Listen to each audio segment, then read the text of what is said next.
Friends, subscribe ಮಾಡ್ಕೊಳ್ಳಿ, ಪಕ್ಕದಲ್ಲಿರೋ bell icon click ಮಾಡಿ. ಕ್ಲಿಕ್ ಮಾಡೋದ್ರಿಂದ ನಮ್ಮ ಚಾನಲ್ ಅಲ್ಲಿ ಪೋಸ್ಟ್ ಮಾಡೋ ಎಲ್ಲ ವಿಡಿಯೋಗಳ ನೋಟಿಫಿಕೇಶನ್ ಮೊದಲು ನಿಮಗೆ ಬಂದು ತಲುಪುತ್ತೆ.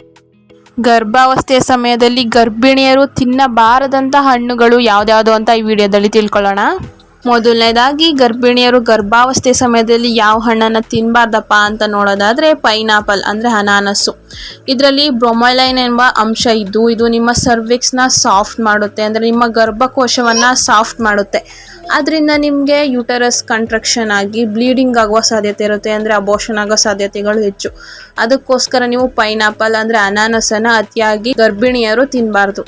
ಗರ್ಭಾವಸ್ಥೆ ಸಮಯದಲ್ಲಿ ಗರ್ಭಿಣಿಯರು ಪೈನಾಪಲ್ ಅಂದರೆ ಅನಾನಸನ್ನು ಅತಿಯಾಗಿ ತಿನ್ನಲಿಕ್ಕೆ ಹೋಗಬಾರ್ದು. 1 ಪೀಸ್ ತಿಂದರೆ ತಡ್ಕೊಳ್ಳುತ್ತೆ, ಅಂದರೆ 1 ಹಣ್ಣು ಫುಲ್ ತಿಂದ್ಬಿಡೋದು, 10 ಪೀಸ್ ತಿಂದ್ಬಿಡೋದು, 5 ಪೀಸ್ ತಿಂದ್ಬಿಡೋದು, ಹಾಗೆ ಅತಿಯಾಗಿ ಯಾವುದನ್ನು ತಿನ್ನಲಿಕ್ಕೆ ಹೋಗಬಾರ್ದು. ಅದರಲ್ಲಿ ಮೊದಲನೇದಾಗಿ ಪೈನಾಪಲನ್ನು ಅತಿಯಾಗಿ ತಿನ್ನಬಾರ್ದು. ಇನ್ನು ಎರಡನೇ ಹಣ್ಣು ಯಾವುದಪ್ಪ ಗರ್ಭಿಣಿಯರು ಗರ್ಭಾವಸ್ಥೆಯ ಸಮಯದಲ್ಲಿ ತಿನ್ನದೇ ಇರಬೇಕಾಗಿರೋದು ಅಂದರೆ ಗ್ರೇಪ್ಸ್ ಅಂದರೆ ದ್ರಾಕ್ಷಿ. ಗರ್ಭಿಣಿಯರು ದ್ರಾಕ್ಷಿಯನ್ನು ತಿನ್ನೋದ್ರಿಂದ ಗರ್ಭಿಣಿಯರಿಗೆ ಇದು ಟಾಕ್ಸಿಕ್ ಅನ್ನು ಉಂಟು ಮಾಡುತ್ತೆ. ಮತ್ತು ಗ್ರೇಪ್ಸಲ್ಲಿರುವ ಹೈ ಅಸಿಡಿಕ್ ಅಂಶ ಗರ್ಭಿಣಿಯರಿಗೆ ಮಾರ್ನಿಂಗ್ ಸಿಕ್ನೆಸ್ಸನ್ನು ಉಂಟು ಮಾಡುತ್ತೆ. ಅದಕ್ಕೋಸ್ಕರ ಗರ್ಭಿಣಿಯರು ಅತಿಯಾಗಿ ದ್ರಾಕ್ಷಿನ ತಿನ್ನಲಿಕ್ಕೆ ಹೋಗಬಾರ್ದು. ಅಂದರೆ ಡ್ರೈ ದ್ರಾಕ್ಷಿ ಅಲ್ಲ, ಹಸಿ ದ್ರಾಕ್ಷಿ ಬರುತ್ತಲ್ಲ ಅದನ್ನು ಜಾಸ್ತಿ ತಿನ್ನಲಿಕ್ಕೆ ಹೋಗಬಾರ್ದು. ಅದರಿಂದ ಮಾರ್ನಿಂಗ್ ಸಿಕ್ನೆಸ್ ಉಂಟಾಗುತ್ತೆ ಮತ್ತು ಟಾಕ್ಸಿಕ್ ಉಂಟಾಗುತ್ತೆ ಗರ್ಭಿಣಿಯರಲ್ಲಿ. ಅದಕ್ಕೋಸ್ಕರ ಗ್ರೇಪ್ಸನ್ನು ಗರ್ಭಿಣಿಯರು ಅತಿಯಾಗಿ ತಿನ್ನಲಿಕ್ಕೆ ಹೋಗಬಾರ್ದು.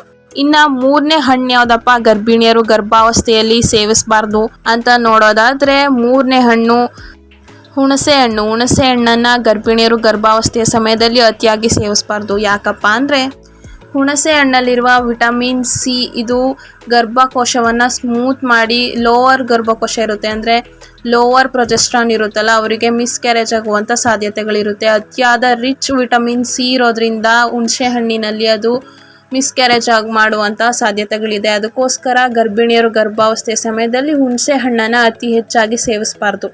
ಇನ್ನು ನಾಲ್ಕನೇ ಹಣ್ಣು ಯಾವುದಪ್ಪ ಗರ್ಭಿಣಿಯರು ಗರ್ಭಾವಸ್ಥೆಯ ಸಮಯದಲ್ಲಿ ಸೇವಿಸಬಾರ್ದು ಅಂತ ತಿಳ್ಕೊಳ್ಳೋದಾದರೆ ಪಪಾಯ ಅಂದರೆ ಪರಂಗಿ ಹಣ್ಣು. ಪರಂಗಿ ಹಣ್ಣಲ್ಲಿ ಅತಿ ಹೆಚ್ಚಾಗಿ ಲ್ಯಾಕ್ಟಿಕ್ಸ್ ಎಂಬ ಅಂಶ ಇರೋದ್ರಿಂದ ಆ ಲ್ಯಾಕ್ಟಿಕ್ಸ್ ಅಂಶ ಯೂಟರನ್ನ ಕಾಂಟ್ರಾಕ್ಷನ್ ಮಾಡುತ್ತೆ, ಅಂದರೆ ಗರ್ಭಕೋಶವನ್ನು ಕಾಂಟ್ರಾಕ್ಷನ್ ಮಾಡಿ ಅದು ಬ್ಲೀಡಿಂಗ್ ಆಗುವ ಸಾಧ್ಯತೆ ಇರುತ್ತೆ, ಮಿಸ್ಕ್ಯಾರೇಜ್ ಆಗುವ ಸಾಧ್ಯತೆಗಳಿರುತ್ತೆ.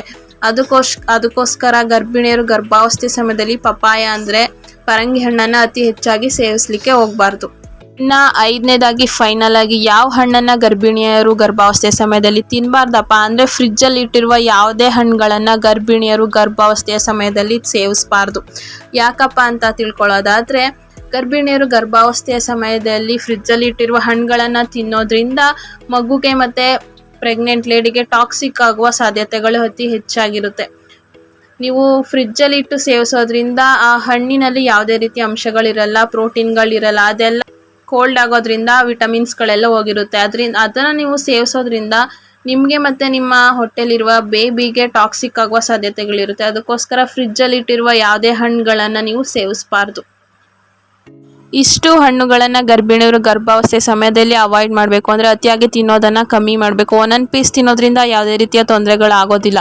ನಿಮ್ಗೇನಾದರೂ ಆ ರೀತಿ ಅನ್ನಿಸ್ತಾ ಇದೆ ಅಂದರೆ ನೀವು ಡಾಕ್ಟರ್ನ ಕನ್ಸಲ್ಟ್ ಮಾಡೋದು ತುಂಬಾ ಮುಖ್ಯ ಆಗಿರುತ್ತೆ. ನಿಮ್ಮ ಗರ್ಭಾವಸ್ಥೆಯ ಸಮಯ 9 ತಿಂಗಳ ಕಾಲ ಸುಗಮವಾಗಿ ಸಾಗಬೇಕು ಅಂದರೆ ನೀವು ಇಷ್ಟು ಹಣ್ಣುಗಳನ್ನು ಅವಾಯ್ಡ್ ಮಾಡಬೇಕು, ಜಾಸ್ತಿ ಅತಿಯಾಗಿ ತಿನ್ನಬಾರ್ದು. ಈ ವಿಡಿಯೋ ನಿಮಗೆಲ್ಲ ಇಷ್ಟ ಆಗಿದ್ರೆ ಸಬ್ಸ್ಕ್ರೈಬ್ ಮಾಡ್ಕೊಳ್ಳೋದನ್ನು ಮರಿಬೇಡಿ. ನಿಮಗೋಸ್ಕರ ಇದೇ ರೀತಿ ಹೊಸ ಹೊಸ ವಿಡಿಯೋಗಳನ್ನ ತರ್ತಾ ಇರ್ತೀವಿ. ಧನ್ಯವಾದಗಳು.